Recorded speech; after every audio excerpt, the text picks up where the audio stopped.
Transmettre le meilleur du savoir humain, mais aussi un message universaliste à nos descendants ou à des extraterrestres. Ne souriez pas, c'est très sérieux. C'est l'idée du projet Sanctuary on the Moon qui pourrait voir le jour en 2027. On en parle avec vous, Guillaume Gralet. Bonjour Guillaume. Bonjour Nabia. Ce projet s'adresse à nos descendants comme à des extraterrestres. Et je disais de ne pas rire parce que c'est sérieux. Oui, c'est très sérieux. C'est un très beau voyage dans l'espace et dans le temps que l'on doit à un ingénieur, un Benoît Févelet, qui veut littéralement nous faire redécouvrir, avoir des yeux d'enfant dans un message universaliste qu'il veut transmettre dans le monde entier. L'idée, c'est de s'appuyer sur 24 sites disques de saphir, des disques sur lesquels il s'appuie, il veut reproduire le savoir humain. Pour cela, il s'est entouré de grands scientifiques comme par exemple la physicienne des particules Nathalie Besson, l'informaticien chercheur à l'INRIA Emmanuel Pietrega ou encore l'astrophysicien du CA Roland Lehoucq. L'idée, c'est effectivement d'aller sur la Lune, de profiter d'une mission de la NASA en 2027 pour envoyer ces disques à travers une petite capsule d'1,4 kg qui devrait pouvoir être découverte dans plusieurs millions d'années. Et qu'est-ce qui sera contenu justement dans ces Alors, disques ? la promesse, c'est une grande partie du savoir encyclopédique de l'humanité. Ça peut être des cartes terrestres, des cartes d'exoplanètes, des tableaux, également des œuvres littéraires, également des unités de mesure qui doivent en dire beaucoup sur nous, comme le kilo, le candela, la mole, le Kelvin, la seconde. En réalité, on veut même aussi transmettre, et c'est ça très intéressant, les cartes du génome humain. J'ai eu la chance d'avoir un des disques qui a déjà été gravé en plateau, qui est gravé au CEA, et que ce génome, en réalité, il doit notamment reproduire le génome d'un homme et d'une femme qui ont été choisis à double aveugle, c'est-à-dire de manière totalement aléatoire par l'Université de Colombie-Britannique. Et ce génome, ce qui est assez intéressant dans le message que veut transmettre Benoît Févelet et ses équipes,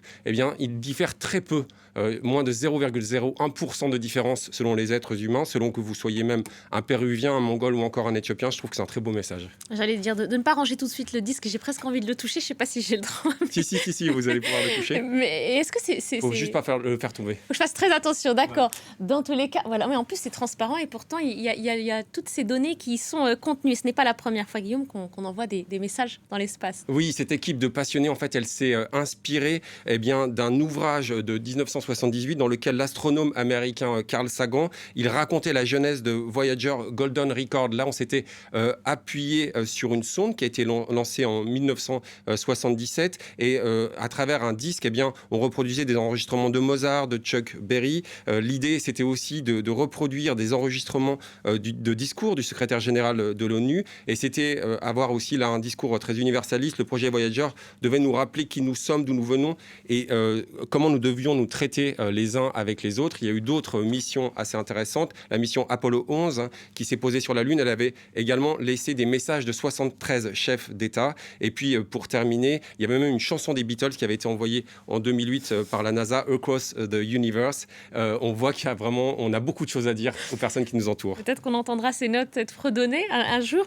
Dans tous les cas, en ce qui concerne ce projet dont on parle aujourd'hui avec vous, Guillaume, les messages pourront même être décryptés à l'œil nu. Oui, c'est-à-dire que là, il n'y aura pas besoin d'appareils électroniques que ne pourraient ne pas avoir, par exemple, nos descendants. On pourra observer chacun des disques à l'œil nu, voir certains dessins.